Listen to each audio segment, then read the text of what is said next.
الحمد للہ رب العالمین والصلاة والسلام علی رسولہ الکریم اما بعد. 2 ہفتوں سے بھی کم وقت باقی ہے رمضان المبارک کا مہینہ آنے میں. رمضان المبارک کا مہینہ ہر سال آتا ہے. اللہ رب العزت نے جن اہل ایمان کے مقدر کیا ہے یہ مہینہ، جس سال وہ اس سال رمضان کو پاتے ہیں، اور جن کی زندگی میں اللہ رب العزت نے آنے والا رمضان نہیں لکھا ہوتا، اللہ رب العزت انہیں اپنے پاس بلا لیتا ہے. جن لوگوں کی زندگی میں اللہ رب العزت نے رمضان مقدر کر رکھا ہے، یقیناً وہ لوگ اس لحاظ سے خوش نصیب ہیں کہ ان کی زندگی میں ایک بہت بڑا ایسا موقع اور ایک ایسا موسم اور وقت آنے والا ہے جس میں اللہ رب العزت کی رحمت بہت ہی قریب آ جاتی ہے. شیاطین کو اللہ رب العزت جکڑ دیتا ہے. متمرد شیاطین کو اللہ رب العزت اپنی رحمت کے دروازے کھول دیتا ہے. خیر کے اسباب بڑھ جاتے ہیں اور اللہ رب العزت ایک ایسا نیکیوں کا موسم اور ایک ایسا نیکیوں کا موقع اہل ایمان کے لیے میسر فرما دیتا ہے جس میں نیکی کرنا آسان بھی ہوتا ہے اور جس میں نیکی کے آسان ہو جانے کے ساتھ ساتھ نیکی کا اجر بھی بہت بڑھ جاتا ہے. اس رمضان المبارک کے آنے پر یقیناً انسان کو اللہ رب العزت کا شکر گزار ہونا چاہیے اور اللہ رب العزت سے دعا گو ہونا چاہیے کہ اللہ رب العزت اس رمضان المبارک سے انسان کو زیادہ سے زیادہ فائدہ اٹھانے کی اور نیکیاں سمیٹنے کی توفیق عطا فرمائے. رمضان المبارک کا مہینہ باقی مہینوں کی طرح نہیں ہے، اس کے بہت سارے فضائل ہیں. ہمارا موضوع یہ نہیں ہے، ہم اس سے متعلق گفتگو نہیں کریں گے، لیکن اس کو ذہن میں رکھنا ضروری ہے کہ ہم جس مہینے سے متعلق گفتگو کرنے جا رہے ہیں یہ مہینہ باقی مہینوں کی طرح نہیں ہے.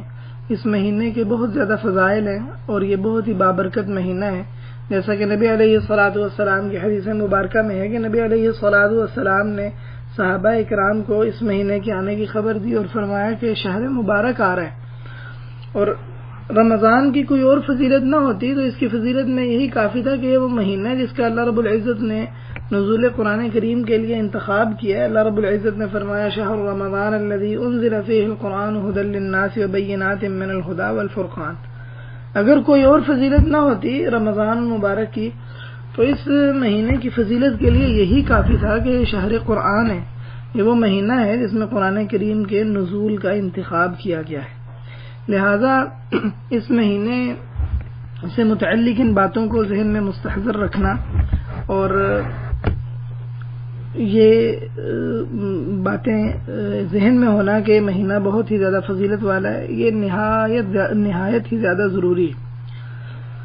رمضان المبارک کا مہینہ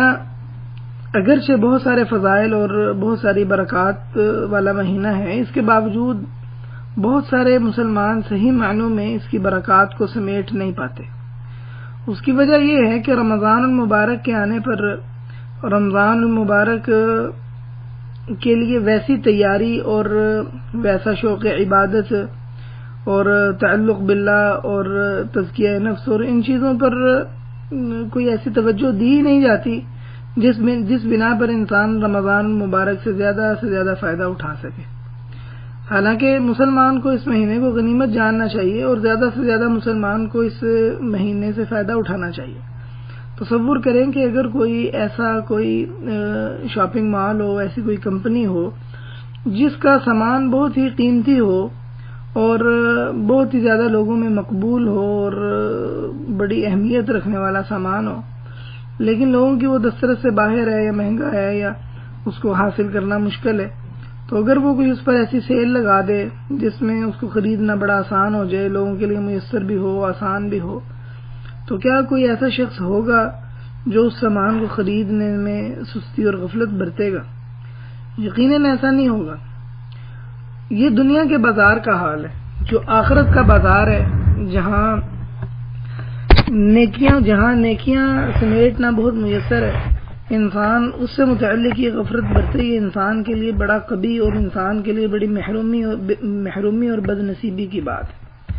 ہم مسلمانوں کا معاملہ یقیناً اکثر مسلمانوں کا معاملہ یہ بد نصیبی والا ہی ہے کہ رمضان المبارک آتا ہے، رمضان المبارک چلا جاتا ہے، لیکن ہم صحیح طور پر اس رمضان میں اللہ رب العزت نے ہمارے لیے جو ہمارے لیے نیکیوں پر جو ثواب بڑھا چڑھا کر ہمیں رغبت دلائی تھی نیکیاں کرنے میں، اور اللہ رب العزت کی قربت کو پانا، اللہ رب العزت کو منانا اور اللہ رب العزت کی رضا حاصل کرنا اور جنت کے اسباب حاصل کرنا، اللہ رب العزت نے یہ ساری جو چیزیں آسان کر دی تھیں۔ رمضان المبارک گزر جاتا ہے لیکن اس کے باوجود ہم ان ساری چیزوں کو حاصل کرنے میں ناکام رہتے ہیں۔ وجہ کیا ہے؟ وجہ یہ ہے کہ ہم اس مہینے کی حقیقت یہ ہے کہ فضیلت سے بھی غافل ہیں اور ہم اہمیت سے بھی غافل ہیں، اور ہمارے اندر وہ شوق اور ذوق بھی نہیں ہے اللہ رب العزت کو منانے کا۔ لہذا اس مہینے سے فائدہ اٹھانے کے لیے ضروری ہے کہ اپنے اندر کچھ ایسے امور پیدا کر لیے جائیں جو انسان کو اس رمضان مبارک کا زیادہ سے زیادہ رمضان مبارک میں زیادہ سے زیادہ نیکیاں کرنے اور اللہ رب العزت کی زیادہ سے زیادہ اطاعت اور فرما برداری کرنے پر معاون ثابت ہوں۔ ہم جانتے ہی ہیں کہ در حقیقت ہم سارے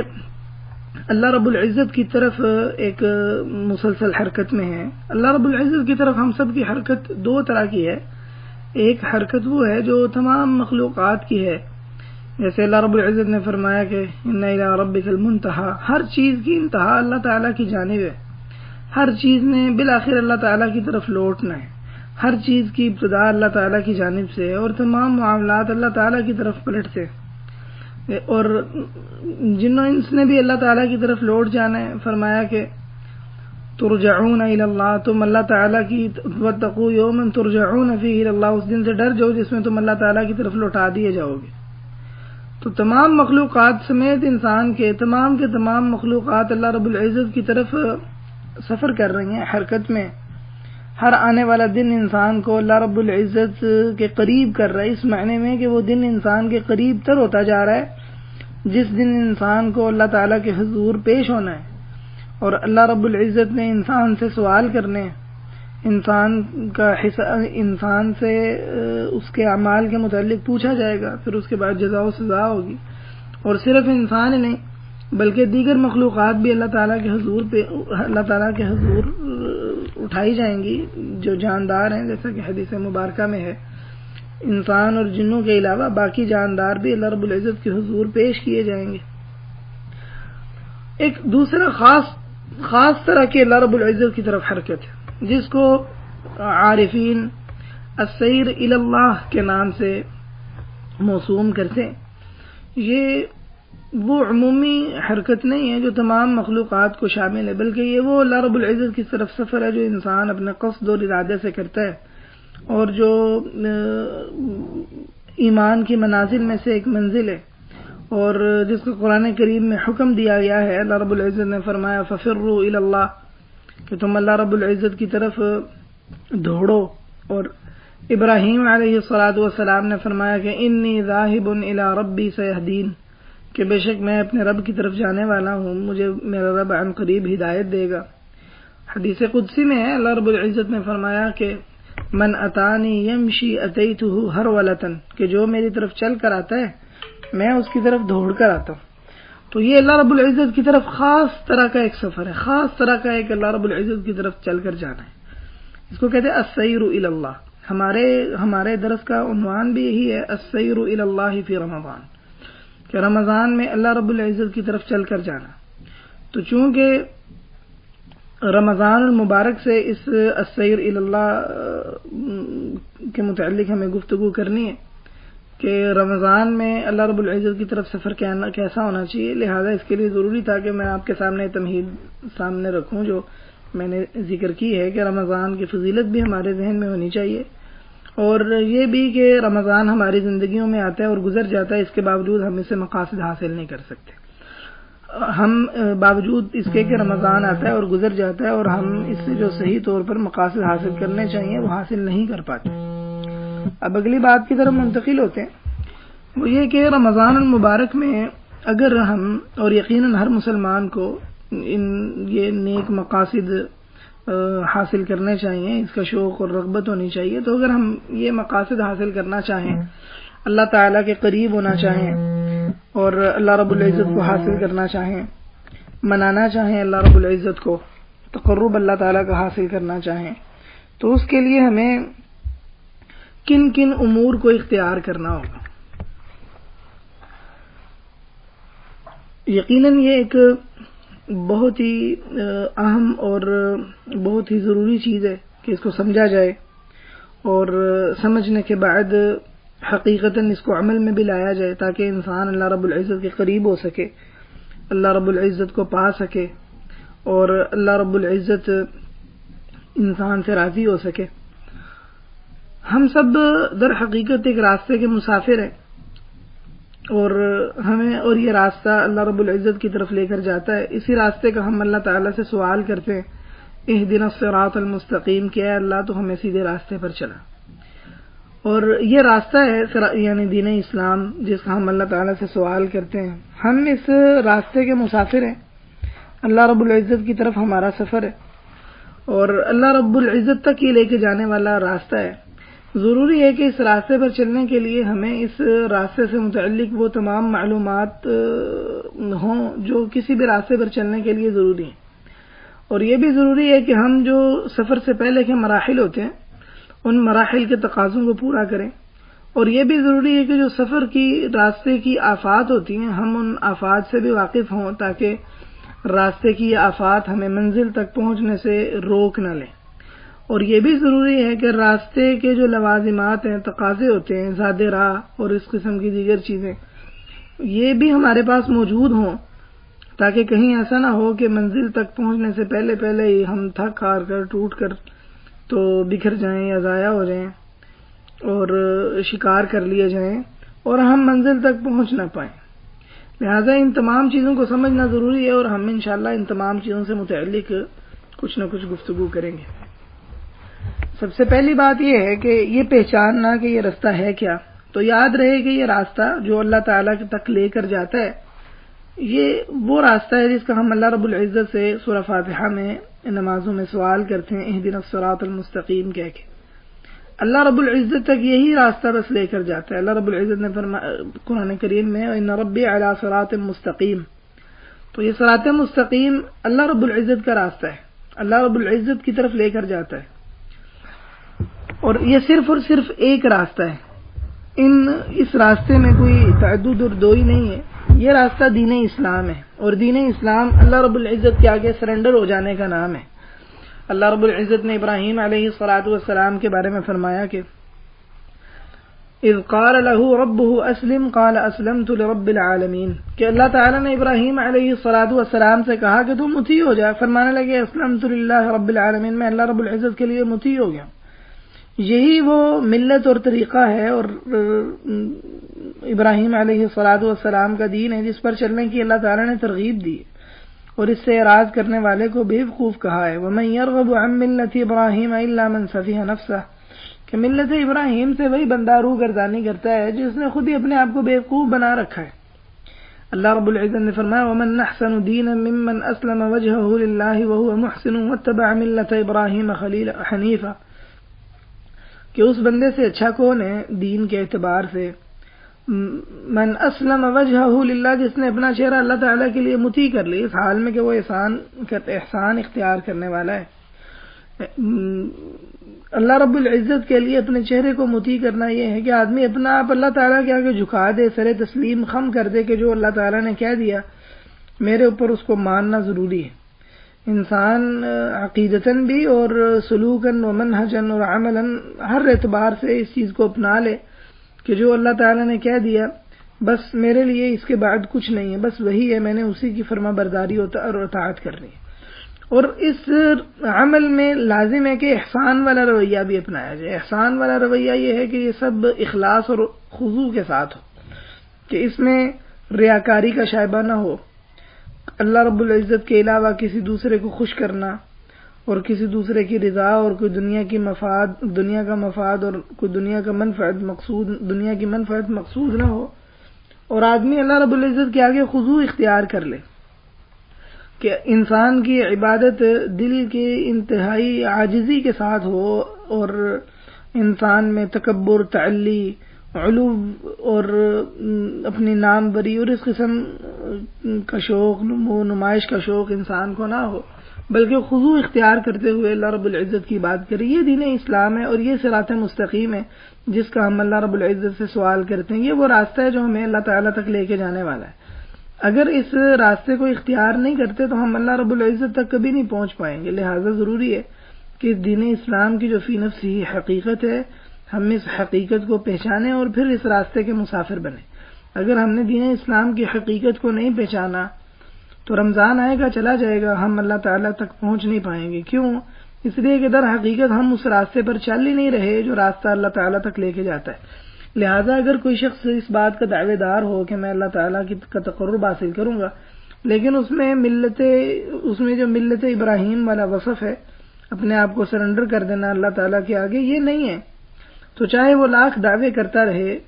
وہ کبھی بھی اللہ تعالیٰ تک نہیں پہنچ پائے گا، کبھی بھی رمضان کی برکتیں نہیں سمیٹ پائے گا.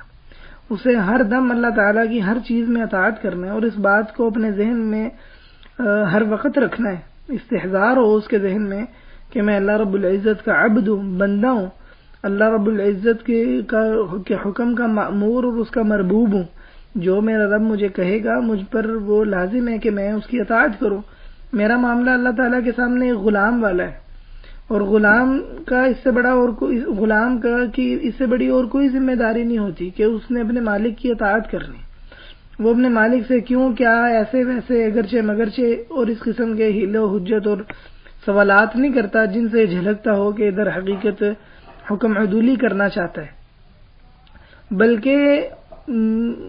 حکم میں حکمت جاننا یہ اس کے ہاں اس کا معاملہ متاخر ہوتا ہے. اس سے اس کو اول وہلہ میں سب سے پہلے اس کو فکر اس بات کی ہوتی ہے کہ میرے مالک نے جو مجھے حکم دیا ہے اس حکم کو بجا لایا جائے. باقی اس میں حکمت کیا تھی، کیوں تھا، کیسے تھا، یا تو وہ اس کو مالک کے سپرد کر دیتا ہے کہ مالک کے معاملات ہیں مالک جانے، یا پھر اس کا معاملہ اس کے ہاں متاخر ہوتا ہے، تو حکم بجا لاتا ہے، عمل کرتا ہے، پھر اپنے مالک سے پوچھتا ہے یا غور کرتا رہتا ہے کہ اس میں حکمتیں کیا تھیں. لیکن ایسا نہیں ہے کہ وہ اس کے ہاں ترتیب کچھ یوں ہو کہ مجھے حکمت سمجھ آئے گی تو میں عمل کروں گا. اس طرح غلام کے ہاں اپنے مالک کی اطاعت، ایک اچھا غلام اپنے مالک کی اطاعت ایسے نہیں کرتا. تو انسان کو یہ سمجھنا ہے، ہم سب کو یہ سمجھنا ہے کہ ہم اللہ رب العزت کے عبد اور بندے ہیں اور مسلمان ہیں. لہذا ہم پر بس سرنڈر کرنا ہے اپنا آپ کے جو اللہ تعالیٰ نے کہہ دیا، اللہ تعالیٰ کے آگے اپنا سر جھکا دیا کہ یا اللہ ہمیں تسلیم ہے. یہ دین اسلام ہے، یہ صراط مستقیم ہے جو اللہ تعالیٰ تک لے کے جاتا ہے. جب ہم نے یہ اقرار کر لیا کہ ہم مسلمان ہیں اور ہم اس کے لیے تیار ہیں کہ جو اللہ تعالیٰ نے کہہ دیا ہم نے وہ مان لینا ہے اور اس کے آگے کوئی چنانچہ اگرچہ مگرچہ کوئی حیل و حجت وغیرہ نہیں کرنا، تو اس کا مطلب یہ ہے کہ ہم اس راستے کی بالکل ابتدائی مرحلے پر کھڑے ہو چکے اور بس اب ہمارا سفر جاری ہونے کو کہ جو اب ہمیں حکم ملتا جائے گا ہم اپنا سر جھکاتے جائیں گے اور یہ منازل طے ہوتی جائیں گی. جتنی منازل ہیں اس راستے کی وہ ساری طے ہوتے ہوتے بالآخر ہم اس اصل مقصود تک پہنچ جائیں گے، اصل منزل تک جس تک پہنچنے کے لیے ہم نے اس راستے کو چنا تھا، انتخاب کیا تھا.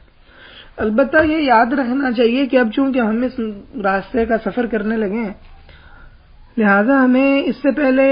جو راستے پر چلنے سے پہلے کی تیاری ہوتی ہے وہ بھی کر لینی چاہیے. راستے پر چلنے سے پہلے کی تیاری کیا ہوتی ہے؟ راستے کی پہچان اور وہ راستہ کیا ہے وہ میں بتا چکا ہوں. دوسرا، راستے کی آفات کیا ہیں اس کی پہچان، اور راستے میں راستہ جتنا لمبا ہے، منزل جتنی دور ہے، اس کے مناسب حال جس زیادہ راہ کی ضرورت ہے اور جو راستے کے تقاضے ان کو مد نظر رکھتے ہوئے جو راستے میں زیادہ راہ جس قسم کا چاہیے انسان وہ زیادہ راہ لے لے اور پھر اس کے بعد وہ سفر شروع کرے. اور اس کے ساتھ ساتھ یہ ضروری ہے کہ اور جو بڑی اہم بات ہے سمجھنے کی وہ یہ کہ جب راستہ حساس ہو اور اس کے اوپر ایسے کئی ایک لوگ موجود ہوں، قطاع الطرق، جو اس کو روکنے والے ہوں اور اس کی توجہ اپنی طرف مشغول کرنے والے ہوں، کہ انسان بڑی ذہنی بیداری کے ساتھ بیدار مغز ہو کر، چاق چوبند ہو کر تو سفر کرے، اور بالکل اس شخص کی مانند ہو کہ جس کو خطرات نے چاروں طرف سے گھیر رکھا ہے اور وہ پھونک پھونک پر کر قدم رکھتا ہے، اور بڑی ہی سمجھداری کے ساتھ اور روشن دماغی کے ساتھ وہ اپنی منزل طے کرتا ہے کہ کہیں ایسا نہ ہو کہ میری اوپر کہیں سے کوئی حملہ کر دے یا مجھے کوئی اچک لے کہ میں کہیں منزل تاکہ مجھے منزل تک نہ پہنچنے دے۔ لہذا ضروری ہے کہ اس ذہنی تیاری کو بھی مد نظر رکھے، اور یہ ذہنی تیاری اس راستے پر چلنے کے لیے از حد ضروری ہے۔ جو شخص یہ ذہنی تیاری نہیں کرتا وہ یہ اس راستے کی مسافتیں طے نہیں کر سکتا، منزل طے نہیں کر سکتا، اس لیے کہ اس کا ذہن جب بیدار نہیں ہے تو اس کا معنی یہ ہے کہ وہ شکاریوں سے غافل ہے، باوجود اس کے کہ وہ یہ جانتا ہو کہ راستے میں آنے والی آفتیں اور رکاوٹیں کیا کیا ہیں، لیکن وہ ایسا شخص ہے جس کی آنکھیں بند ہیں۔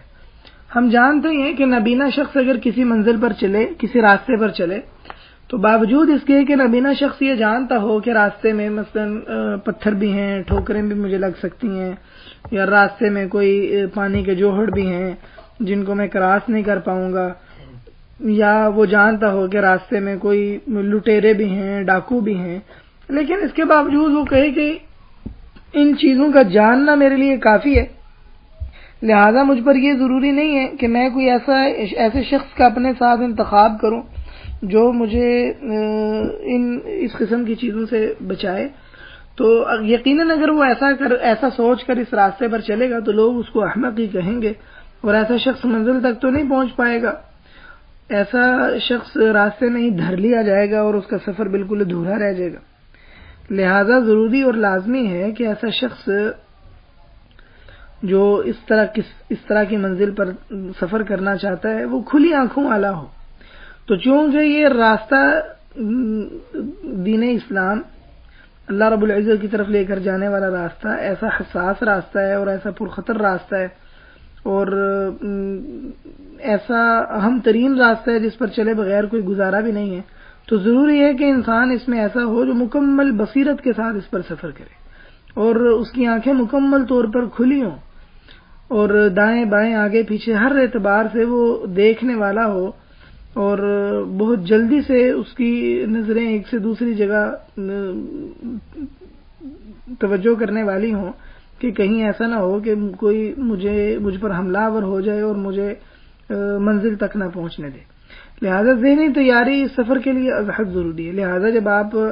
اللہ رب العزت کی طرف سفر شروع کریں رمضان المبارک میں، تو اپنے آپ کو ذہنی طور پر تیار کریں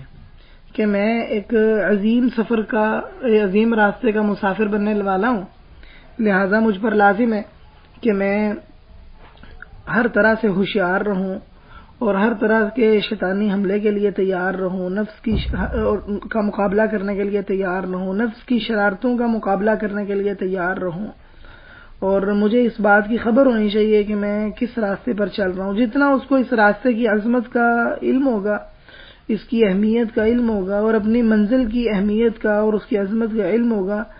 اتنا ہی زیادہ سمجھداری، ہوشیاری، شوق، ذوق اور احتیاط کے ساتھ وہ اس راستے کو سفر کرے گا۔ تو لہذا ذہنی تیاری بہت ضروری ہے۔ ذہنی تیاری اگر نہیں ہوگی تو اس کی مثال ایسے ہے جیسے کوئی شخص، نابینا شخص پر خطر راستے میں قدم رکھ دے یہ سوچ کر کہ خطرات کا علم میرے لیے ان خطرات سے بچنے کے لیے کافی ہے، تو ایسا نہیں ہوتا۔ خالی خطرات کا علم ہو جانا ان سے بچنے کے لیے کافی نہیں ہوتا، جب تک کہ انسان کھلی آنکھوں والا نہ ہو اور اس کے ساتھ ساتھ وہ نافتوں سے بچنے کا طریقہ نہ جانتا ہو۔ اگر وہ یہ سب نہیں جانتا تو اس کا معنی یہ ہے کہ وہ منزل تک نہیں پہنچ پائے گا۔ ایسا شخص احمق ہے، احمق، اور کچھ بھی نہیں۔ لہذا اگر کوئی شخص یہ سمجھتا ہے کہ رمضان المبارک میں قرآن کریم کی تلاوت کرنے سے آدمی اللہ رب العزت کے ہاں بڑا مقرب بن جاتا ہے، روزے رکھنے سے مقرب بن جاتا ہے، تراویح پڑھنے سے اور اعتکاف کرنے سے اور دیگر عبادات کرنے سے مقرب بن جاتا ہے اللہ تعالیٰ کا، لیکن جب رمضان المبارک کا مہینہ داخل ہوا ہے تو وہ کوئی ذہنی طور پر تیار ہی نہیں تھا، اور جو ایک اس کے لیے ایک ذہنی تیاری چاہیے تھی وہ نہیں تھی، تو اس کا معنی یہ ہے کہ یہ شخص اس راستے کا سفر کبھی بھی صحیح طور پر نہیں کر پائے گا، اس کی کوششیں کافی ادھوری رہ جائیں گی، اور مشاہدہ اس کی دلیل ہے اور تجربہ بھی اس کی دلیل ہے۔ لہذا ضروری ہے کہ رمضان آنے سے پہلے پہلے اپنے آپ کو ذہنی طور پر تیار کریں، اپنے پچھلے گناہوں پر اللہ تعالیٰ سے معافی مانگیں اور اللہ تعالیٰ سے دعا کریں، اور سمجھیں کہ یہ راستہ کتنا اہم ہے اور اس راستے پر ہمیں کیسے چلنا ہے، اس راستے کی آفتیں کیا کیا ہیں، اور اس راستے کی عظمت کو پہچانیں کہ یہ راستہ کتنا عظیم ہے اور ہمارا مقصد کتنا جلیل ہے، تاکہ انسان صحیح طور پر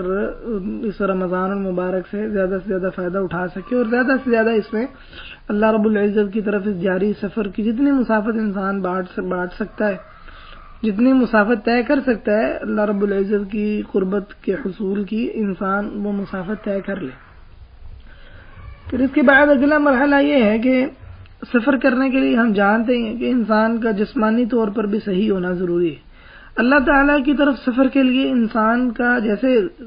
حصی سفر کے لیے انسان کا جسم کی صحت ضروری ہے نا، اس طرح اللہ رب العزت کی طرف سفر کے لیے انسان کا دل صحیح ہونا ضروری ہے، اس لیے کہ اللہ رب العزت کی طرف سفر وہ جسم کی ٹانگوں سے نہیں کیا جاتا، بلکہ اللہ رب العزت کی طرف سفر کا تعلق تو ہمارے دل کی صحت اور دل کی بیماری کے ساتھ ہے۔ جو دل صحیح ہے یہی وہ دل ہے جو اللہ تعالیٰ کے پاس پہنچ جاتا ہے، جیسے قرآن کریم میں اللہ تعالیٰ نے فرمایا کہ یوم لا ينفع مال ولا بنون الا من اتى اللہ بقلب سلیم، کہ قیامت والے دن کوئی اولاد مال سب کچھ بھی فائدہ نہیں دے گا، الا من اتى اللہ بقلب سلیم، سوائے اس کے جو قلب سلیم کے ساتھ اللہ تعالیٰ تک آئے۔ تو اس سے پتہ چلتا ہے کہ جو حقیقت میں اللہ تعالیٰ تک پہنچانے والا دل ہے وہ قلب سلیم ہے۔ جو دل قلب سلیم نہیں ہے، جس کی فطرت مسخ ہو چکی ہے، گناہوں سے سیاہ ہو چکا ہے، اللہ تعالیٰ کا نافرمان ہے، یہ اس دل میں اتنی صلاحیت نہیں ہے کہ یہ اللہ تعالیٰ تک پہنچا سکے، اس کا صحت مند ہونا ضروری ہے۔ لہذا جو اللہ رب العزت تک پہنچنے کا خواہش مند ہے، اس راستے کا مسافر ہے، لازم ہے کہ وہ اپنے دل کی اصلاح کا خیال رکھے۔ جیسے گاڑی کی ٹیوننگ کی جاتی ہے، اس کو زنگ سے بچایا جاتا ہے، اور اس کی دیگر جو سواری کی جو دیگر تقاضے ہوتے ہیں، لوازمات ہوتے ہیں، ان کا دھیان رکھا جاتا ہے۔ ضروری ہے کہ وہ اپنے دل کا اسی طرح دھیان رکھے، اور اگر اس نے اب تک اپنے دل کی جو صحت ہے اس کا جائزہ نہیں لیا، تو ضروری ہے کہ وہ اپنے دل کی صحت کا جائزہ لے کہ کیا میرا دل بیمار تو نہیں ہے، کیا میرا دل گناہوں میں ڈوبا ہوا تو نہیں ہے، کیا میں اللہ تعالیٰ کا نافرمان تو نہیں ہوں، کیا ایسا تو نہیں ہے کہ میرا دل پتھر دل ہے، سخت دل ہے، مجھے رونا نہیں آتا، میرا دل اللہ تعالیٰ کے ذکر سے نرم نہیں پڑتا۔ اگر ایسا ہے تو وہ جان لے کہ وہ اللہ تعالیٰ تک نہیں پہنچنے والا، اس کو یہ سب حاصل کرنے کے لیے اپنے دل کی اصلاح کرنی ہے، دل کی ٹیوننگ کرنی ہے، دل کی میل کچیل، دل کا زنگ اسے اتارنا ہے، اور دل کو اچھی طرح دھونا ہے، صاف کرنا ہے، تاکہ وہ اللہ تعالیٰ کی طرف اچھے طریقے سے سفر کر سکے اور منزل تک پہنچ سکے۔ لہذا رمضان سے پہلے پہلے اللہ رب العزت کے حضور توبہ کریں۔ دل کی صفائی اللہ تعالیٰ کے ہاں توبہ ہے۔ دل کی صفائی یہ ہے کہ انسان اللہ تعالیٰ کے حضور توبہ کر لے، اللہ تعالیٰ سے معافی مانگے، استغفار کرے، اور اللہ تعالیٰ کے ذکر کو لازم پکڑ لے، اور اللہ رب العزت کے ساتھ محبت والا دل کو اللہ تعالیٰ سے محبت کرنے والا بنانے کی کوشش کرے، دل میں اللہ تعالیٰ کی خوف اور خشیت ہو، اللہ تعالیٰ پر اعتماد اور توکل ہو، اللہ تعالیٰ پر بھروسہ ہو، تو یہ وہ دل ہے جو انسان کے کام آنے والا ہے اور انسان کو اللہ تعالیٰ تک پہنچانے والا ہے۔ اور لازم ہے کہ اس دل میں اللہ تعالیٰ کی محبت سے بڑھ کر کسی کی محبت نہ ہو، نہ اللہ رب العزت کی مخلوقات میں سے کسی کی محبت اللہ تعالیٰ کی محبت سے بڑھ کر نہ ہو، نہ تو کسی انسان کی اور نہ ہی غیر انسانی کسی کی محبت، بلکہ سب سے زیادہ محبوب اسے اللہ رب العزت کی ذات ہونی چاہیے۔ اگر انسان کا دل صحیح ہے، تندرست ہے، اس قابل ہے کہ انسان کو اللہ تعالیٰ تک پہنچا سکے، اور انسان ذہنی طور پر اب اس سفر کے لیے تیار ہے، تو اس کا مطلب ہے کہ اب وہ اور راستے کو پہچان چکا ہے، تو اس کا معنی یہ ہے کہ اب وہ اس سفر کے لیے تیار ہے، لہذا اب اس کے لیے مناسب ہے، درست ہے کہ یہ اس سفر کا آغاز کر دے۔ اب اس سفر کا آغاز کیا ہے؟ اس سفر کا آغاز کر دینے کے بعد اس سفر کی منازل کو طے کرنا کیا ہے؟ یہ کہ جو بھی اللہ رب العزت کے احکامات ہیں آدمی ان احکامات کو بجا لاتا رہے، اللہ رب العزت کی فرما برداری حد سے زیادہ کرنے کا اس میں شوق بھی ہو، اور عملاً بھی اللہ رب العزت کی فرما برداری کرے۔ نبی علیہ الصلوۃ والسلام کی حدیث مبارکہ ہے، آپ نے اللہ تعالیٰ سے حدیث بیان کی ہے، اس کو حدیث قدسی کہتے ہیں، حدیث الہی بھی کہتے ہیں، کہ اللہ رب العزت فرماتا ہے کہ ما تقرب الی عبدی بمثل اداء ما افترضت علیہ، کہ جو میں نے اپنے بندے پر چیزیں فرض کی ہیں، میرا بندہ ان فرائض کو ادا کرنے جیسی کسی اور چیز سے میرا اتنا قریب نہیں ہوتا، لہذا سب سے زیادہ اللہ تعالیٰ کے قریب کرنے والی چیز وہ اللہ تعالیٰ نے جو چیزیں فرض کی ہیں ان کی ادائیگی، لہذا وہ شخص کیسے اللہ تعالیٰ کی طرف اپنے سفر کو کاٹ سکتا ہے، منزل طے کر سکتا ہے؟ جو شخص فرائض میں کوتاہی کرنے والا ہے، کیا ہم اس بندے کے بارے میں تصور کریں گے کہ یہ بندہ اللہ تعالیٰ کے قریب تر ہو رہا ہے؟ رمضان المبارک میں جو نمازوں سے غافل رہتا ہے، سویا رہتا ہے، تکبیر تحریمہ میں شامل نہیں ہوتا، نعوذ باللہ بعض اوقات نماز چھوڑ دیتا ہے، بعض اوقات نعوذ باللہ روزہ تک چھوڑ دیتا ہے، اور دیگر جو چیزیں اللہ رب العزت نے اس پر واجب کی تھی ان کا کوئی لحاظ نہیں کرتا، کوئی پاس نہیں کرتا، کیا ایسے بندے کے متعلق یہ تصور کیا جا سکتا ہے کہ ایسا بندہ وہ واقعی میں اللہ تعالیٰ کی طرف لے کے جانے والے راستے کا مسافر ہے اور وہ اللہ تعالیٰ کے قریب ہو رہا ہے؟ ایسا تصور کبھی نہیں کیا جا سکتا، اس لیے کہ اللہ رب العزت کی قربت فرائض کی ادائیگی کے بغیر ہے ہی ناممکن۔ اللہ رب العزت کا تقرب حاصل کرنے کے لیے سب سے بہترین طریقہ وہ اللہ تعالیٰ نے جو کچھ فرض کیا اس کی ادائیگی۔ انسان جب اس کی ادائیگی میں کامیاب ہو جائے تو اگلا مرحلہ مستحبات کا ہے، نوافل کا ہے۔ حدیث مبارکہ میں ہے، اللہ تعالیٰ نے فرمایا وَمَا زَالَ عَبْدِي يَتَقَرَّبُ إِلَيَّ بِالنَّوَافِلِ، کہ میرا بندہ مسلسل نوافل کے ذریعے میرے قریب ہوتا رہتا ہے۔ تو جب آدمی نے اس سفر کا آغاز کر دیا ہے اور اس شخص نے جو فرائض کی ادائیگی تھی اس کا اہتمام کرنا شروع کر دیا ہے، تو اب ان منازل کو تیزی سے طے کرنے کے لیے ضروری ہے کہ وہ نوافل کا اہتمام بھی کرے۔ فرائض کے ساتھ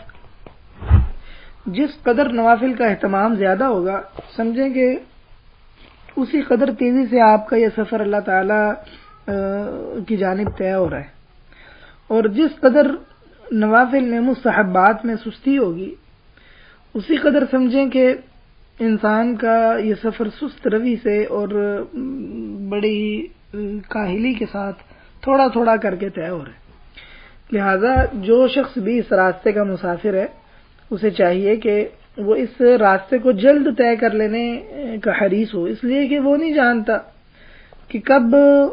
موت کا پیغام آ جائے، موت کا فرشتہ آ جائے، اللہ رب العزت اس کو اپنی طرف بلا لے،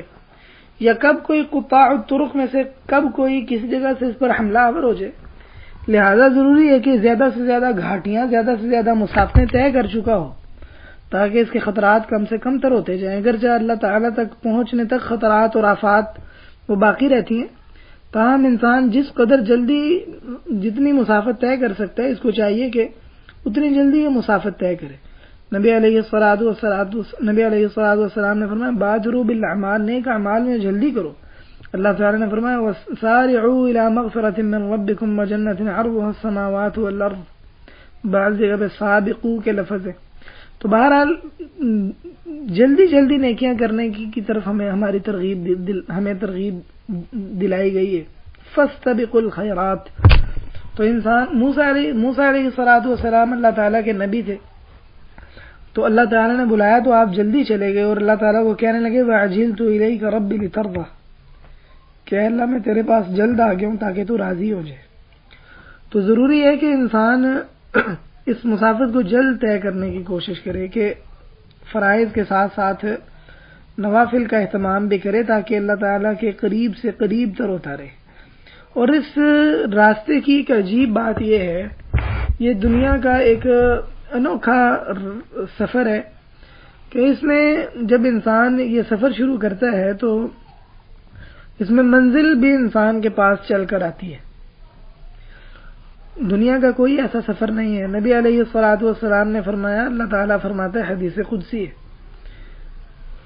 کہ اللہ تعالیٰ نے فرمایا کہ جو میرے قریب ہوتے نا ایک بلشت، تو اللہ رب العزت نے فرمایا کہ میں ایک ذراع اس کے قریب ہوتا ہوں. جو ایک ذراع میرے قریب ہوتا ہے یعنی ایک بازو، جو ایک بازو قریب ہوتا ہے اللہ تعالیٰ اس کے 2 باغ قریب ہوتا ہے. اور فرمایا من اتانی یمشی اتیتہ ہرولۃ، جو میرے پاس چل کر آتا ہے میں اس کے پاس دوڑ کر آتا ہوں. تو اللہ رب العزت کے جب انسان قریب ہونے کی کوشش کرتا ہے اور اس سفر کو طے کرنے کی کوشش کرتا ہے تو اللہ تعالیٰ بھی بندے کے قریب ہوتا ہے اور انسان اس قربت کو محسوس کرتا ہے اور اسے یہ محسوس ہوتا ہے کہ اللہ رب العزت اور اس کے درمیان یہ جو فاصلہ تھا یہ کم ہو گیا ہے. حقیقت میں وہ اس قربت کو محسوس کرتا ہے اور اس کو چکھتا ہے اور اس کی ایک حلاوت ہے اور اس کی ایک چاشنی ہے جو ایمان والا بندہ محسوس کرتا ہے. ایک نور ہے جو اس ایمان والے بندے کو نظر آتا ہے اور اس کا دل نہیں کرتا کہ پھر وہ اس راستے سے جدا ہو جائے. لیکن اس کے لیے ضروری ہے کہ آدمی حقیقت میں اللہ تعالیٰ کی جو قربت کے ذریعے ہیں آدمی وہ اختیار کرے اور واقعی میں اللہ رب العزت کے قریب ہونے کی کوشش کرے اور جن چیزوں سے اللہ تعالیٰ کے قریب ہوا جاتا ہے ان چیزوں کو اختیار کرے. اگر ان چیزوں کو اختیار نہیں کرتا تو پھر اللہ تعالیٰ کے وہ قریب نہیں ہو سکتا. تو خیر بہرحال اللہ تعالیٰ کے قریب ہونے کے لیے اس راستے کو طے کرنے کے لیے منازل کو طے کرنے کے لیے فرائض کے ساتھ ساتھ نوافل کا اہتمام یہ از حد ضروری. رمضان المبارک کے مہینے میں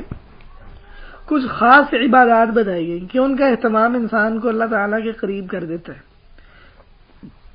اور منزل تک پہنچنا انسان کے لیے آسان کر دیتا ہے. ان میں سے ایک تو بذات خود روزہ رکھنا ہی ہے، بڑی اس کی فضیلت ہے. نبی علیہ الصلوۃ والسلام نے فرمایا من صام رمضان ایمانا واحتسابا غفر له ما تقدم من ذنبه.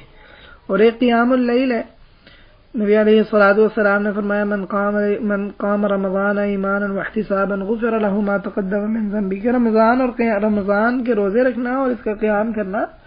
جو شخص ایمان اور کی حالت میں ثواب کی نیت سے یہ سب کام کرتا ہے اللہ تعالیٰ اس کے گناہ معاف کر دیتے. اور اسی طرح لیلۃ القدر کا قیام ہے، انسان کے گناہ اس سے معاف ہو جاتے ہیں، بڑی فضیلت والی راحت ہے. اسی طرح قرآن کریم کی تلاوت ہے، اس رمضان میں اس کی خاص اہمیت ہے. نبی علیہ الصلوۃ والسلام جبریل علیہ السلام کے ساتھ قرآن کریم کے کا دور کیا کرتے تھے. جب رمضان المبارک آتا تو اس کا خاص اہتمام کیا جاتا اور سلف صالحین صحابہ کرام رمضان المبارک کے مہینے میں خاص طور پر قرآن کریم کی تلاوت کی طرف توجہ دیا کرتے تھے. رمضان میں کیے جانے والے عظیم ترین اعمال میں سے ایک عمل وہ قرآن کریم کی تلاوت، قرآن کریم کو پڑھنا ہے، اسے سمجھنا ہے اور اپنا وقت قرآن کریم کو سمجھنے میں، اس کی تلاوت میں، تدبر میں مصروف کرنا ہے، مشغول کرنا ہے. ایک عظیم عبادت اس مہینے کی جو اللہ تعالیٰ کے انسان کو اللہ تعالیٰ کے قریب کرتی ہے وہ ہے صدقات و خیرات کرنا. نبی علیہ الصلوۃ والسلام ویسے تو سارا سال ہی خرچ کرتے تھے اور آپ اس میں ایک ایسی اتنا زیادہ خرچ کرنے والے تھے کہ اس کی کوئی نظیر نہیں ہے. لیکن رمضان المبارک میں نبی علیہ الصلوۃ والسلام کا خرچ کرنا وہ باقی مہینوں سے بھی کہیں زیادہ بڑھ جاتا تھا. حالانکہ باقی مہینوں میں بھی آپ سب سے زیادہ خرچ کرنے والے تھے. حدیث مبارکہ میں آتا ہے جیسے یک لخت چھوڑی گئی آندھی ہو نا، طوفان ہو، اس طرح نبی علیہ الصلوۃ والسلام خرچ کیا کرتے. یعنی آپ کا صدقہ و خیرات اتنا زیادہ پھیل جاتا، اتنے زیادہ لوگوں کو آپ اپنے صدقات و خیرات سے نوازتے. تو رمضان المبارک میں کرنے والا ایک بہت بڑا عظیم کام وہ اللہ تعالیٰ کے راستے میں خرچ کرنا ہے جو انسان کو اللہ تعالیٰ کے قریب کرتا ہے. رمضان المبارک میں کیے جانے والا ایک بڑا اہم کام وہ اعتکاف ہے. اعتکاف رمضان المبارک کی انتہائی اہم عبادت ہے. رمضان المبارک کی اہم ترین عبادت اعتکاف ہے. نبی علیہ الصلوۃ والسلام مدینہ منورہ آنے کے بعد ساری زندگی اعتکاف بیٹھتے رہے ہیں، حتیٰ کہ نبی علیہ الصلوۃ والسلام شوال کے مہینے میں بھی اعتکاف بیٹھے ہیں. ایک بار آپ نے رمضان المبارک کا اعتکاف نہیں کیا تو شوال کے مہینے میں نبی علیہ الصلوۃ والسلام اعتکاف بیٹھے۔ اعتکاف کی بہت زیادہ اہمیت ہے اور یہ بہت ضروری ہے، دل کو پاک کرنے کے لیے، صاف کرنے کے لیے، اللہ تعالیٰ کی قربت کو محسوس کرنے کے لیے یہ تنہائی اور خلوت از حد ضروری ہے۔ لہذا انسان کو رمضان المبارک میں اعتکاف لازماً بیٹھنا چاہیے اور اپنے سارا سال کے معاملات اس طرح مرتب کرنے چاہیے کہ اس میں رمضان المبارک کا آخری عشرہ متاثر نہ ہو۔ حتیٰ کہ اگر مثلا کسی کی سرکاری جاب ہے تو سرکاری جاب میں 2 چھٹیاں ہوتی ہیں تو جو اجازت ہوتی ہے 2 چھٹیاں کرنے کی، تو دنا آدمی ہے وہ جو ان چھٹیوں کو جمع کرتا رہے کہ جب اعتکاف آئے گا تو میں اعتکاف بیٹھوں گا۔ اور بہت سمجھدار اور خیر والا بندہ ہے جو کہیں ملازمت کرتا ہے تو سارا سال چھٹی نہیں لیتا کہ میں ان دنوں میں اعتکاف کے لیے خاص اعتکاف کی نیت سے چھٹی لوں گا تاکہ میرا اعتکاف ضائع نہ ہو جائے۔ ایسا آدمی خوش بخت ہے، سمجھدار ہے، اس نے اعتکاف کی اہمیت کو سمجھا ہے۔ ضروری ہے یہ اعتکاف کیا جائے اور اللہ رب العزت کے ساتھ کچھ خلوت کے اوقات گزارے جائیں۔ سارا سال تو ہم اکیلے نہیں ہوتے، تنہا نہیں ہوتے، ہماری کچھ مصروفیات ایسی ہیں اور مصروفیات کے ساتھ ساتھ سستی اور کمزوری بھی ہے اور اہل خانہ کے معاملات بھی ہوتے ہیں اور بھی دیگر کئی معاملات ہیں جس کی وجہ سے انسان تنہا نہیں ہو پاتا۔ تو یہ ایک ایسا مہینہ ہے جس میں تنہا ہونا آسان ہو گیا ہے، ایک ماحول ہے اور نبی علیہ الصلوۃ والسلام کی سنت بھی ہے، لہذا اس مہینے میں آسان ہے کہ انسان لوگوں سے کٹ کر تو مسجد میں ایک چھوٹے سے خیمے میں لوگوں سے بالکل جدا اور الگ ہو کر اللہ تعالیٰ کی عبادت کرے۔ اس میں یہ ضروری ہے کہ انسان کو اس کی سمجھ ہونی چاہیے کہ اعتکاف کا مقصد کیا ہے، اس کی اہمیت کیا ہے، تاکہ وہ وہاں اعتکاف کرے جہاں اس اعتکاف کے مقاصد پورے ہوتے ہیں، اور وہ ایسی مساجد ہیں جہاں عبادت کا ماحول ہے اور عبادت کرنے والوں کو پریشان نہیں کیا جاتا، ان کو تنہائی کا وقت اللہ تعالیٰ کے ساتھ گزارنے دیا جاتا ہے اور ان کو خلوت میسر بھی ہوتی ہے۔ ایسی مساجد جہاں خیموں کا اہتمام نہیں کیا جاتا، مسجد نبوی اور بیت اللہ کے علاوہ ایسی مساجد ہمارے ہاں جن میں خیموں کا اہتمام نہیں کیا جاتا یا خلوت کے اوقات میسر نہیں ہوتے، ساری رات پروگرام ہوتے رہتے ہیں یا نئے سے نئے قاری صاحب کو بلا کر تو رکعتیں پڑھوائی جا رہی ہوتی ہیں صرف اچھی آواز سنوانے کے لیے، اور ایک جو کانوں کی لذت ہے اس کو پورا کرنے کے لیے کوئی قرآن کریم میں تدبر نہیں کیا جا رہا، اللہ تعالیٰ سے دعائیں نہیں کی جا رہی، کوئی اللہ تعالیٰ کے ساتھ کوئی مناجات کا سلسلہ نہیں ہے، یہ سب نہیں ہے، بس ایک آواز سننے کا شوق ہے، ایک خوبصورت آواز سننے کا، تو بس اسی کا اہتمام کیا جا رہا ہے۔ تو اس قسم کی مساجد میں اعتکاف کرنے سے بچیں۔ ایسا اعتکاف انسان کو جو اعتکاف کے مقاصد ہیں ان کو حاصل کرنے میں کبھی بھی مددگار ثابت نہیں ہو سکتا۔ اعتکاف وہ مفید ہے جس میں انسان کو خلوت کے اوقات ملے، وہ تنہا ہو جائے، ساری دنیا سے کٹ جائے، خیمے میں بالکل اس کو کوئی دیکھنے والا نہ ہو، بس وہ ہو اور اس کا اللہ تعالیٰ ہو، اور وہ اللہ تعالیٰ سے جو ہم کلام ہونا چاہتا ہے، پھر اس کی مجبوری بن جاتی ہے اللہ تعالیٰ سے گفتگو کرنا، اور جب یہ مجبوری بن جاتی ہے تو پھر اس کے بغیر کوئی چارہ نہیں ہوتا اس کے لیے کہ وہ اللہ تعالیٰ سے دعائیں کرے، باتیں کریں۔ اس کے پاس موبائل نہیں ہے، کوئی بندہ نہیں ہے پاس بیٹھ کے باتیں کرنے والا، اب یہ اللہ تعالیٰ سے دعائیں کرے گا، دعائیں نہیں کرے گا، اللہ تعالیٰ سے باتیں نہیں کرے گا تو کیا کرے گا؟ اور یہ اللہ تعالیٰ سے باتیں کرنا اور اللہ تعالیٰ سے دعائیں کرنا، یہ چاہے انسان نہ چاہتے ہوئے کرے یا باقاعدہ قصداً ارادتاً نہ کرے،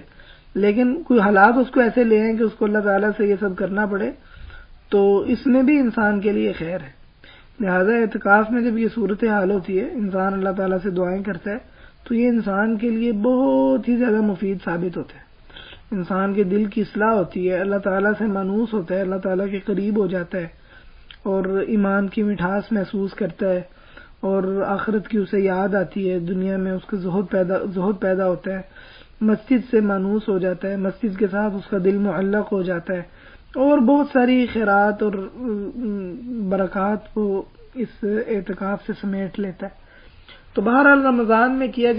جانے والی ایک نفل عبادت وہ اعتکاف ہے جس کا اہتمام کرنا چاہیے۔ تو خیر اللہ تعالیٰ کی قریب ہونے کے لیے بہت ساری عبادات ہیں، جن ایک لمبی فہرست ہے، آدمی کو اگرچہ تمام فرائض اور تمام نوافل ان کا اہتمام کرنا چاہیے، لیکن بہرحال رمضان المبارک میں کچھ خاص طور پر ایسی نیکیاں ہیں جن کا اہتمام کرنے سے آدمی اللہ رب العزت کے قریب ہو جاتا ہے۔ اللہ رب العزت کی طرف سفر کرنے کے لیے ضروری ہے کہ انسان زیادہ راہ بھی لے لے تاکہ انسان یہ منازل طے کر سکے۔ اللہ رب العزت کی طرف سفر کے لیے زیادہ راہ لینے کا حکم اللہ تعالیٰ نے خود قرآن کریم میں دیا ہے۔ اللہ رب العزت نے فرمایا تو تزودوا فإن خیر الزاد التقوی، کہ تم زیادہ راہ لے لو، سب سے بہترین زیادہ راہ وہ تقوی ہے۔ تو اللہ تعالیٰ کی طرف سفر کرنے کے لیے زیادہ راہ لینا یہ از حد ضروری ہے۔ اللہ رب العزت نے اور اللہ رب العزت نے بہترین زیادہ راہ تقوی کو قرار دیا ہے، لہذا سب سے اہم تو یہ ہے کہ انسان کا زیادہ راہ اللہ رب العزت کا تقوی ہو، اللہ رب العزت کا خوف ہو۔ اللہ رب العزت کا تقوی یہ ہے کہ انسان ان کاموں سے بچے جو انسان اپنے اندر ایک ملکہ پیدا کر لے جو انسان کو گناہوں سے بچنے کی ترغیب دے اور انسان کو نیکی کے کاموں کو کرنے کی ترغیب دے۔ یہ جو ایک ملکہ یا جو دل میں پیدا ہونے والی ایک کیفیت ہے، اس کو تقوی کہا جاتا ہے۔ یہ تقوی ہی وہ بنیادی چیز ہے جو انسان کو گناہوں سے بچاتی ہے، اللہ رب العزت کے قریب کرتی ہے اور انسان کو راغب کرتی ہے نیکیوں کے کام کرنے پر۔ اگر انسان نے تقوی کا زیادہ راہ نہیں لیا تو انسان منزل طے نہیں کر پاتا۔ دوسرا زیادہ راہ جو بڑا اہم ہے وہ ہے صبر۔ صبر کے بغیر انسان نے کبھی بھی کوئی بھی گول اچیو نہیں کیا، کبھی بھی انسان نے کوئی ہدف اپنا حاصل نہیں کیا۔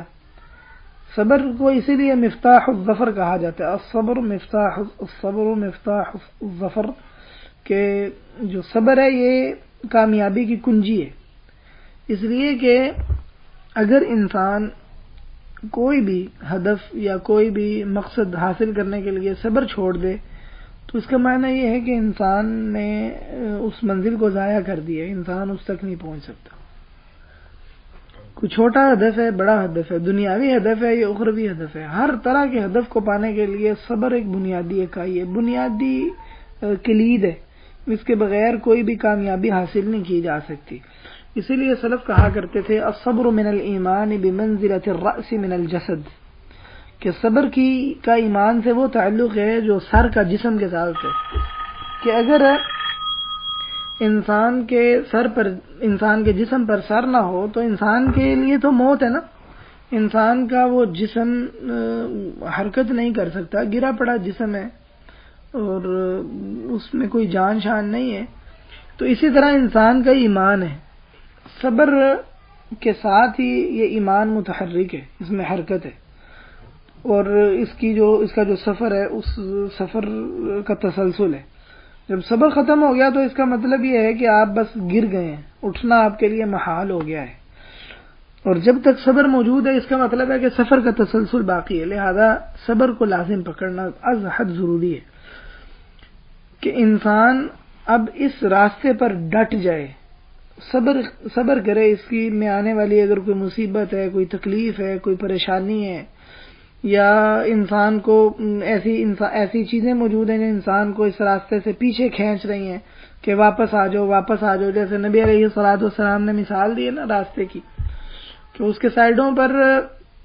پردے لگے ہیں اور فتنے جو اصل میں انسان کو بلا رہے ہیں اپنی طرف کہ ہلم الیہ، ادھر آ جاؤ۔ دنیا کی رنگینیاں ہیں، زیب و زینت ہے، اور شیطان کے بہکاوے ہیں، ہتھ کنڈے ہیں، اور دیگر نفس کی مرغوب چیزیں ہیں جن کو انسان حاصل کرنا چاہتا ہے، ان کو ترک کرنا بڑا انسان کو ناپسند ہے اور نفس کو ناپسند ہے۔ تو یہ سب چیزیں انسان کو اپنی طرف بلا رہی ہیں۔ اب جو شخص صبر کا دامن چھوڑ دے تو بالآخر کیا ہوگا کہ وہ ان لوگوں کی طرف لپکے گا، ان چیزوں کی طرف لپکے گا جو اس کو اس راستے سے روک رہی ہیں، گناہ کی طرف اس کو بلا رہی ہیں، اور اب وہ اپنی منزل تک تو نہیں پہنچ پائے گا۔ لہذا ضروری ہے کہ اس راستے کے مسافر کو صبر اختیار کرنا ہے کہ اب جب اس نے اس راستے پر سفر شروع کر دیا ہے، آغاز کر چکا ہے، تو پیچھے مڑ کے نہیں دیکھنا، دائیں بائیں نہیں دیکھنا، بس اس کی آنکھیں بالکل اللہ رب العزت کی جانب، منزل کی جانب ہونی چاہیے. اور یہی حنیفیت ہے جو ابراہیم علیہ السلام کا وصف تھا، کہ کسی بھی چیز میں کسی کی کوئی پرواہ نہیں ہے کہ کوئی مجھے کیا کہہ رہا ہے، کوئی کیسے دیکھ رہا ہے. اور یہ بڑا ایک عظیم مقام ہے اللہ تعالیٰ کی طرف سفر کا اور ایمان کا، کہ آدمی بے پرواہ ہو جائے اور صابر بن جائے اور اس میں استقامت پیدا ہو جائے، اس کو کوئی پرواہ نہ ہو لوگ کیا کہتے ہیں، میرے دائیں بائیں فتنے کیا ہیں اور مسائل کیا ہیں، اس کو اس سے کوئی فکر نہیں ہے.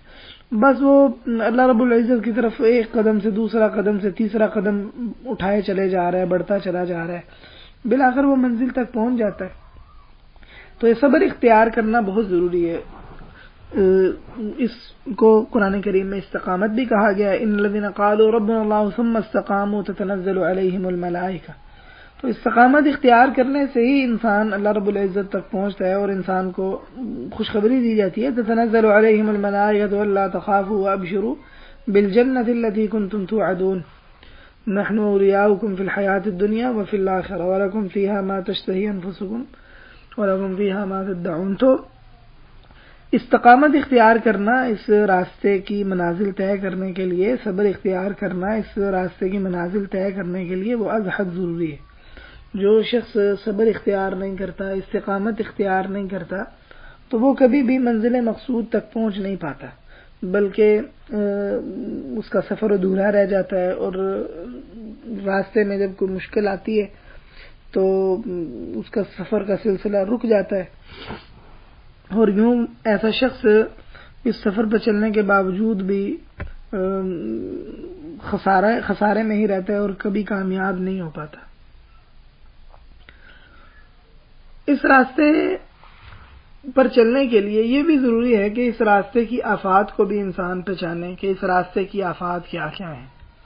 وہ کون سی چیزیں ہیں جو انسان کو اس راستے سے روکنے والی ہیں، اور کون کون سے فتنے جو انسان کو آ گھیرتے ہیں. چونکہ ہمارا ایک خاص جو تعلق ہے اس گفتگو کا رمضان کے ساتھ ہے، لہذا ہمیں یہ معلوم ہونا چاہیے کہ رمضان میں وہ کون سے فتنے ہیں جو ہمارے لیے رکاوٹ بن جاتے ہیں اللہ تعالیٰ کی طرف سفر میں. یہ بڑا اہم موضوع ہے اور اس کو سمجھنا نہایت ضروری ہے. رمضان میں یوں تو ہر گناہ انسان کے لیے فتنہ ہے جو انسان کو اللہ رب العزت سے روکتا ہے، لیکن رمضان کی کچھ خاص رمضان کی آزمائشیں بھی ہیں. رمضان میں کچھ خاص طور پر ایسی چیزیں ہیں جو انسان کو اللہ رب العزت کی طرف اس سفر سے روک ڈالتی ہیں. وہ کیا کیا ہیں، چند ایک میرا ذکر کر دیتا ہوں. اور ان ذکر کردہ چیزوں میں ممکن ہے کہ کوئی ترتیب نہ ہو، لیکن بہرحال جو میرے ذہن میں ہے میں آپ کے سامنے رکھ دیتا ہوں. ایک تو اس رمضان میں جو انسان کو حاصل انسان کے لیے ایک بڑی آفت ہے، انسان کو اللہ رب العزت کی قربت سے روکنے والی، وہ انٹرنیٹ اور موبائل ہے. موبائل کا بکثرت استعمال بہت اعتبار سے انسان کے لیے ایک آفت اور مصیبت ہے. رمضان المبارک میں جس طرح یہ ہمارے اوقات کو ضائع کرتا ہے، ہمیں قرآن کریم کی تلاوت سے روک دیتا ہے، خیر کے کام میں مشغول ہونے سے ہمیں روک دیتا ہے، شاید ہی کوئی اور چیز ایسے روکتی ہو. لہذا ضروری ہے کہ رمضان المبارک میں آپ اس موبائل کا گلا گھونٹ دیں، سادہ موبائل استعمال کریں گے، اپنے موبائل کے اوقات متعین کریں، ضروری امور کے علاوہ موبائل استعمال نہ کریں. کوئی خیر کا کام ہے اگر موبائل پر تو ٹھیک ہے، لیکن اس کے علاوہ جو فضول لغویات ہیں، اور اگر آپ کو پتہ ہے کہ موبائل چلانے میں احتیاط نہیں برتی جاتی تو اس سے اجتناب کریں. دوسری رمضان المبارک کی آفت جو خاص طور پر رمضان کا جو آخری عشرہ ہے اس میں بڑی آفت ہے، وہ ہے غیر محرم عورتوں کو دیکھنا. غیر محرم عورتوں کو دیکھنے کی ایک صورت تو یہی ہے کہ انسان سکرین پر موبائل وغیرہ میں دیکھے، تو یہ تو بہت بڑی آفت ہے. اس کے ساتھ ساتھ یہ کہ جب انسان گھر سے باہر نکلتا ہے، خاص کر رمضان مبارک کے آخری عشرے میں، تو بازار بھرے ہوتے ہیں لوگ خریداری کرنے کے لیے، اسی طرح مغرب سے پہلے اور اسی طرح دیگر بعض ایام میں بازار بھرے ہوتے ہیں، خاص طور پر خواتین سے جن کو اللہ تعالیٰ کا کوئی خوف نہیں ہوتا کہ رمضان المبارک کا مہینہ ہے. تو ایسے میں اپنی نظر کی حفاظت کرنا از حد ضروری ہے، وگرنہ بعض اوقات انسان کی ایک نظر جو غیر محرم عورت پر پڑتی ہے وہ انسان کی سالوں کی عبادت پر پانی پھیر دیتی ہے اور انسان کی سالوں کی عبادت رائے گاہ چلی جاتی ہے۔ لہذا نظر کی حفاظت کرنا از حد ضروری ہے۔ غیر محرم عورت کو دیکھنا اس مہینے کا بہت بڑا فتنہ ہے، لہذا اس سے اپنے آپ کو حتی الامکان بچائیں کہ کہیں ایسا نہ ہو کہ انسان اس کی کسی کوئی نہ کوئی آفت یا کوئی نہ کوئی فتنہ انسان کے پاؤں کی بیڑیاں بن جائے اور انسان اللہ رب العزت کا تقرب حاصل نہ کر پائے، اللہ رب العزت کے قریب نہ ہو سکے۔ اس مہینے کی آفتوں میں سے ایک بڑی آفت وہ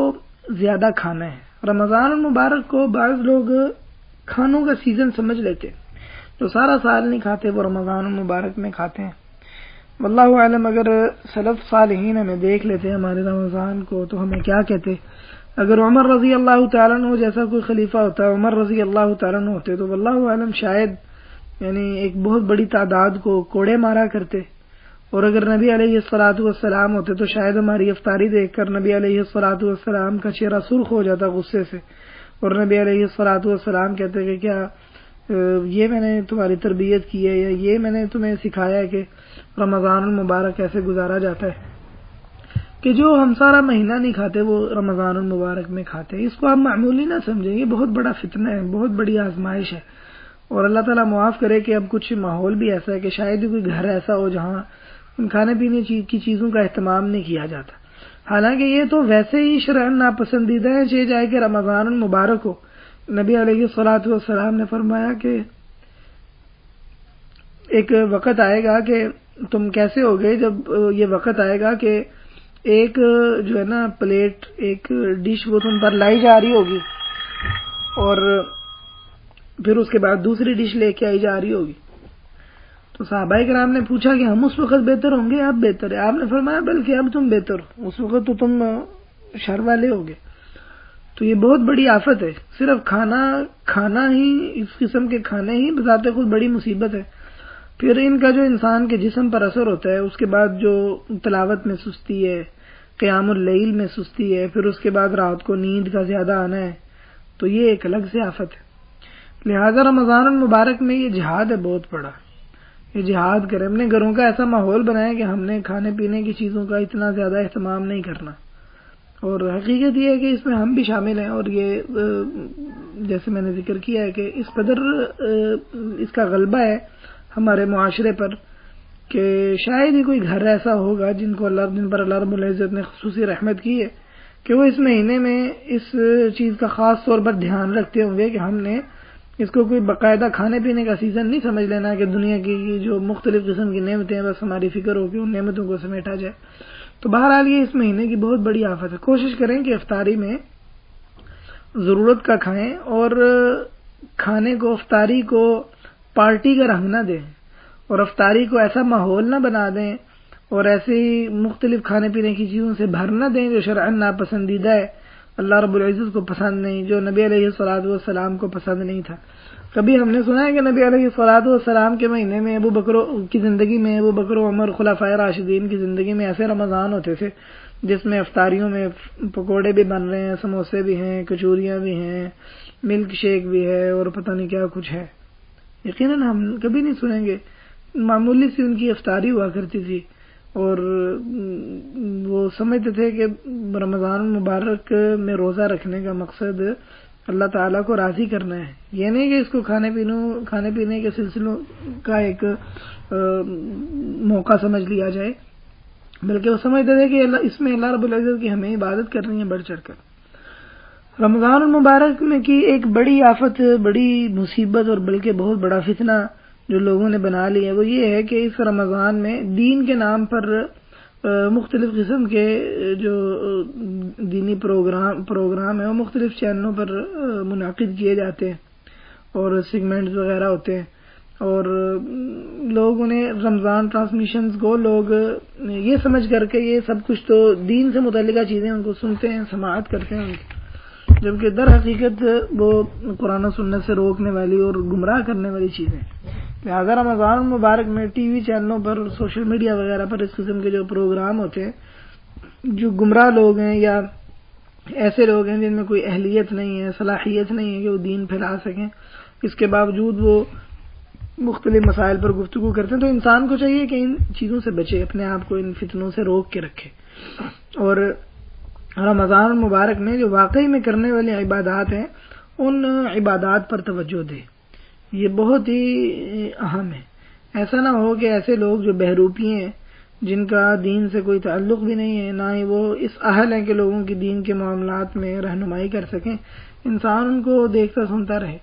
رمضان المبارک میں ایک مسئلہ یہ بھی ہے کہ وہ لوگ جو رمضان المبارک کے علاوہ فلمیں، ڈرامے، گانے وغیرہ سنتے ہیں، وہ رمضان المبارک میں سمجھتے ہیں کہ ہم کوئی دینی پروگرام دیکھ لیں، کوئی دینی کوئی ڈرامہ دیکھ لیں. جیسے مثلا ترکیوں کے مختلف اسلامی تاریخ کے ڈرامے ہیں یا اس قسم کی چیز، اور وہ سمجھتے ہیں کہ یہ تو کوئی گناہ نہیں ہے، تو ہم اسلامی تاریخ کی ڈرامے دیکھ رہے ہیں. تو یہ فتنہ ہے اور یہ اپنے اوقات کو ضائع کرنا ہے. اس قسم کی چیزوں میں بھی اپنا وقت ضائع نہ کریں. یہ کوئی طریقہ اور کوئی درست انتخاب نہیں ہے، وقت کا ضیاع ہے. کرنے کا کام یہ ہے کہ اللہ رب العزت کی عبادت کریں، قرآن کریم کی اطاعت کریں، ذکر و اذکار کو لازم پکڑیں، اور جو خیر کے کام ہیں، قرآن کریم سیکھنا، ترجمہ پڑھنا اور قرآن کریم کی تفسیر سمجھنا، علماء کے دروس اور دیگر جو خیر والی باتیں ہیں ان کے ساتھ اپنا تعلق جوڑنا، یہ خیر والے امور ہیں. اس قسم کی چیزوں میں اپنا وقت ضائع نہ کریں اور اپنے آپ کو مجرم نہ بنائیں، اور رمضان کے جو فائدے ہیں اسے خود ہی اپنے آپ کو محروم نہ کریں. وقت مکمل ہو رہا ہے، بس ہم اسی پر اکتفا کرتے ہیں. سبحانک اللہم و بحمدک، اشہد ان لا الہ الا انت، استغفرک و اتوب الیک.